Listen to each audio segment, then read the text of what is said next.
Satuan Polisi Pamong Praja dan Wilayatul Hisbah Provinsi Aceh Selasa kembali melakukan razia busana kepada pengguna jalan, baik roda 2 maupun roda 4 yang berpakaian tidak sesuai dengan syariat Islam di Lampenerut, Aceh Besar.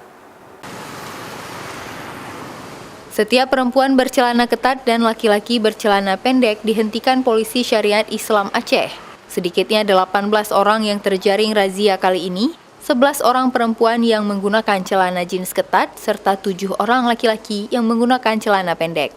Pelanggar diminta memperlihatkan identitas mereka, kemudian didata dan dinasehati agar tidak melakukan kesalahan yang sama, yaitu berpakaian yang tidak sesuai dengan syariat Islam. Razia busana yang dilakukan Satuan Polisi Pamong Praja dan Wilayatul Hisbah tersebut merupakan kegiatan rutin untuk mengurangi masyarakat yang berpakaian tidak sesuai dengan syariat Islam saat keluar rumah. 2 bulan sekali kita lakukan pengawasan seperti ini, razia seperti ini. Mudah-mudahan bisa masyarakat bisa mematuhi aturan ini, yang belum mematuhi ya kita lakukan pembinaan.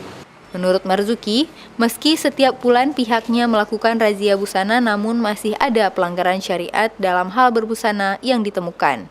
Untuk mengurangi angka ini, pihaknya akan merutinkan razia dan sosialisasi kepada masyarakat sehingga kesadaran masyarakat berbusana sesuai syariat Islam akan lebih baik.